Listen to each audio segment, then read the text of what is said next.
ਇਹਦੀ ਡਿਊਰੇਸ਼ਨ ਕਿੰਨੀ ਹੁੰਦੀ ਹੈ H1B ਵੀਜ਼ੇ ਦੀ? H1B ਜੀ 6 ਸਾਲ ਲਈ ਮਿਲਦਾ ਟੋਟਲ। ਤੇ ਕੋਈ ਵੀ ਵੀਜ਼ਾ ਜਿਹੜਾ ਪਟੀਸ਼ਨ ਹੈ ਨਾ, ਵਰਕ ਵੀਜ਼ਾ ਹੈਗਾ, ਉਹਦਾ ਤੁਹਾਨੂੰ 3 ਸਾਲ ਤੋਂ ਉੱਤੇ ਨਹੀਂ ਕਦੀ ਇਕੱਠੇ ਦਿੰਦੇ। ਸੋ ਮੈਕਸਿਮਮ ਤੁਸੀਂ ਕਿਸੇ ਵੀ ਗਿਵਨ ਟਾਈਮ 3 ਸਾਲ ਲੈ ਸਕਦੇ ਆ ਮੈਕਸਿਮਮ। ਸੋ ਇਹ ਫਿਰ H1B ਤੁਹਾਡੇ 3 ਸਾਲ ਦੇ ਇੰਕਰੀਮੈਂਟ ਦੇ ਵਿੱਚ ਤੁਹਾਨੂੰ 6 ਸਾਲ ਟੋਟਲ ਮਿਲਦੇ ਆ। ਠੀਕ ਹੈ। ਤੇ ਹਾਂਜੀ, ਇਹੀ ਰੂਲ ਆ।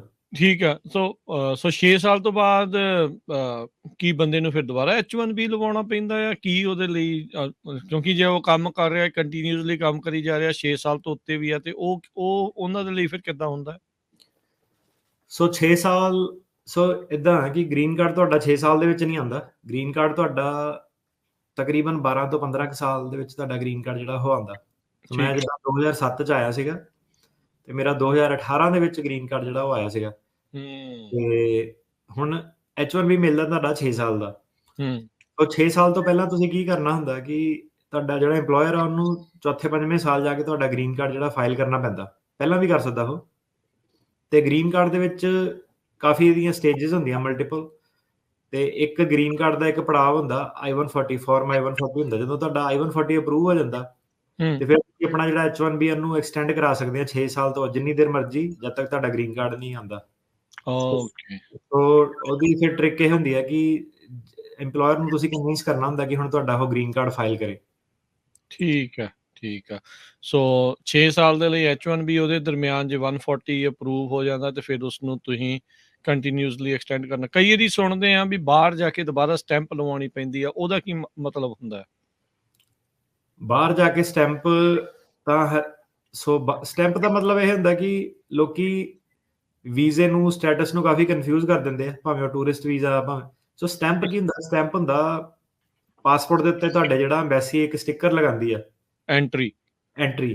ਸੋ ਜੇ ਤੇ ਸਟੇਟਸ ਹੁੰਦਾ ਜਦੋਂ ਤੁਸੀਂ ਅਮਰੀਕਾ ਚ ਆਉਂਦੇ ਆ, ਜਿੱਦਾਂ ਹੁਣ ਤੁਹਾਨੂੰ 10 ਸਾਲ ਦੀ ਸਟੈਂਪ ਮਿਲ ਗਈ ਟੂਰਿਸਟ ਵੀਜ਼ੇ ਦੀ। ਸੋ ਉਹਦਾ ਇਹ ਮਤਲਬ ਨਹੀਂ ਹੈਗਾ ਕਿ ਤੁਸੀਂ 10 ਸਾਲ ਅਮਰੀਕਾ ਚ ਰਹਿ ਸਕਦੇ ਆ। ਤੁਸੀਂ ਜਦੋਂ ਬਾਰਡਰ ਤੇ ਆਉਂਦੇ ਹੋ, ਤੁਹਾਨੂੰ I-94 ਦਿੰਦੇ ਆ, ਕਿ ਸਟੇ ਦਿੰਦੇ ਆ, ਕਿ ਤੇਰੀ ਇੰਨੀ ਸਟੇ ਆ, 6 ਮਹੀਨੇ ਦੀ, 2 ਮਹੀਨੇ ਦੀ, 3 ਮਹੀਨੇ ਦੀ। ਸੋ ਜਿਹੜੀ ਸਟੇ ਆ ਉਹ ਕੰਟਰੋਲ ਕਰਦੀ ਆ ਕਿ ਤੁਸੀਂ ਕਿੰਨੀ ਦੇਰ ਰਹਿਣਾ।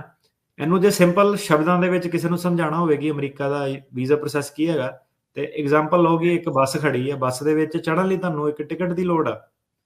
ਤੇ ਜਿਹੜਾ ਤੁਹਾਡਾ ਵੀਜ਼ਾ ਉਹ ਇੱਕ ਟਿਕਟ ਆ, ਉਸ ਤੋਂ ਬਿਨਾਂ ਤੁਸੀਂ ਬੱਸ ਦੇ ਵਿੱਚ ਜਾ ਨਹੀਂ ਸਕਦੇ, ਜਹਾਜ਼ ਦੇ ਵਿੱਚ ਜਾ ਨਹੀਂ ਸਕਦੇ, ਅਮਰੀਕਾ ਚ ਆ ਨਹੀਂ ਸਕਦੇ।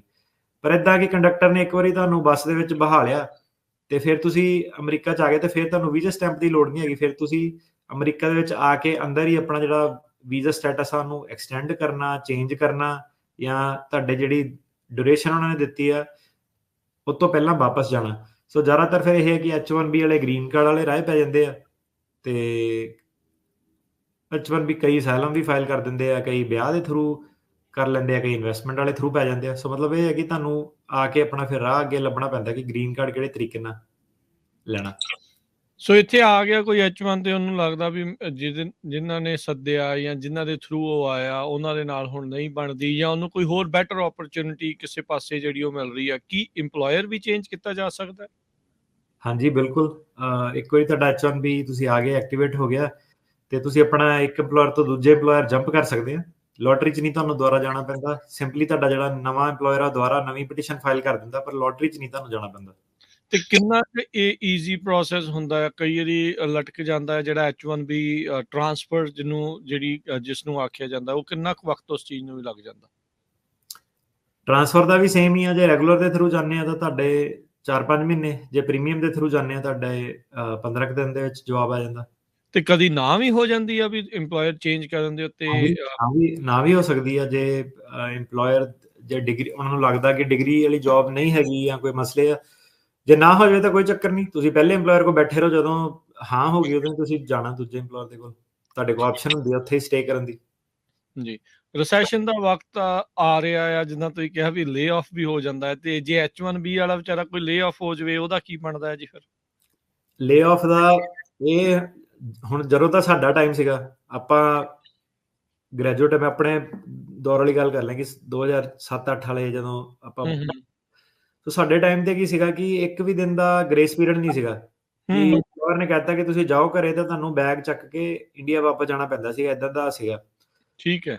ਉਹਦੇ ਕਰਕੇ ਕੀ ਸੀਗਾ ਕਿ ਸਾਡੇ ਵਰਕ ਐਥਿਕਸ ਵੀ ਫਿਰ ਉਹੀ ਸੀਗੇ ਕਿ ਯਾਰ ਹੁਣ ਰਿਸੈਸ਼ਨ ਆ, ਜੌਬ ਬਚਾਣੀ ਕਿੱਦਾਂ ਨਾ। ਸੋ ਸਾਡੇ ਟਾਈਮ ਦੇ ਜਿੱਦਾਂ ਬੰਦੇ ਸੀਗੇ, ਸਾਡੀ ਆਫਿਸ ਜਿਹੜੀ ਸ਼ਿਫਟ ਹੁੰਦੀ ਸੀਗੀ ਉਹ ਹੁੰਦੀ ਸੀਗੀ 15 ਘੰਟੇ 17 ਘੰਟੇ, ਮਤਲਬ ਨਾਰਮਲ ਗੱਲ 12 ਤੋਂ 17 ਘੰਟੇ ਦੇ ਵਿੱਚ ਲੋਕੀ ਮਤਲਬ ਕਾਫੀ ਹਾਰਡ ਵਰਕ ਸੀ, ਕੰਮ ਕਰਦੇ ਸੀ, ਜੌਬ ਚਾਹੀਦੀ ਸੀਗੀ, ਤੁਹਾਨੂੰ ਪ੍ਰੂਵ ਕਰਨਾ ਪੈਂਦਾ ਸੀਗਾ।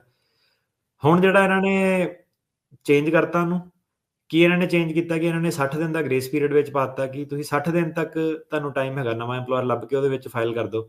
ਸੋ ਇਹ ਕਾਫੀ ਬੜਾ ਰਿਲੀਫ ਮਿਲਿਆ H1B ਵਾਲੇ ਨੂੰ, ਨਹੀਂ ਤਾਂ ਤਲਵਾਰ ਜਿਹੜੀ ਸੀ ਲਟਕੀ ਰਹਿੰਦੀ ਸੀਗੀ।